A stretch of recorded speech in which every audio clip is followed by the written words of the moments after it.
Živim, novo vprašanje. Kako učinkovito in spoštljivo zajeziti uporabo ekranov? Kar se tiče spoštovanja, vedno je tako, če ga damo, ga dobimo.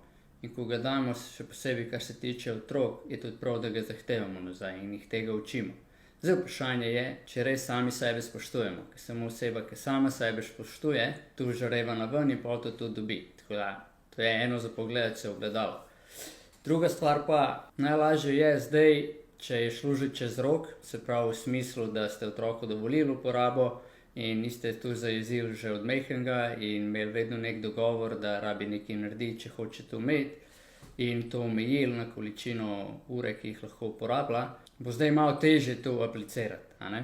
Se pravi, še vedno je najlažje priti, povedati otroku, pač priznati, da ste naredili napako, niste se zavedali takrat, ko ste mu to pustili, da je možna pač taka odvisnost in se tako močno v bistvu navezati na ta virtualni svet in da se mu zato upravičujete, ker ste naredili napako v vzgoji in da zdaj naprej bo drugače. Se pravi, pomembno je tudi, da zraven mogoče preštudirate malo kakšne študije, da lahko vse skupaj podprete, ker otroci to razumejo. Oni so, še posebej najstniki, so zelo pametni in vejo, kaj se dogaja, kaj se ne dogaja. In potem pač povejo, da zdaj naprej bo tako, da lahko ima tako količino ekranov, ampak bo zato rabil nekaj narediti. In kaj je za to potrebno narediti je, ne vem, se držati osnovnih dogovorov, ki jih imate doma, v šoli pač, da ni problemov in sledi svojemu planu, kakšen uspeh želi imeti, in da potem naprej vse v življenju bo lahko uresničil, kar bo hotel, če je tu povezano s šolo, na katero hotel, oziroma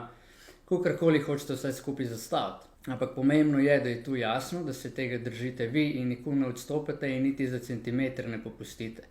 Kje starši največkrat naredimo napako je, ko otrok nekaj naredi in mi opozarjamo in še spet naredi in mi spet opozarjamo in še spet naredi in spet opozarjamo in opozarjamo in pol približno naredi, pa smo kar okej. Ne, če smo se zmenili, pomiješ posodo po kosilu, pomiješ vso posodo, ne 2 kozarca, krožnika pa ne. Se pravi, tle biti striktni, se držati tega, kar se boste zmenili, in to je to.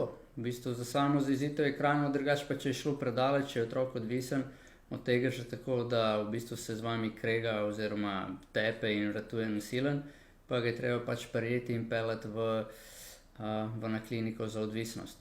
Če boste prišli na vrsto. Nazadnje, ko se pogovarjal par let nazaj, so povedali, da so čakalne dobe zelo dolge. Tako da, tle je pač tak svet je, v takem svetu živimo in vkolikor pač nismo odgovorni sami pri uporabi tega in tega ne damo našim otrokom, te odgovornosti ne prenesemo, se potem lahko dogajajo razne stvari, ki nam niso všeč. Ampak edino, kako dobimo moč za to in se soočati s tem, je, da prevzamemo odgovornost, kje smo mi naredili napako, kaj lahko naredimo in pol pač skupaj stopimo kot ekipa in to je to. Tako da, toliko na kratko, na dolgo. Če imate kakšno pod vprašanje, dajte ga pritisniti v komentar. Čau, čau.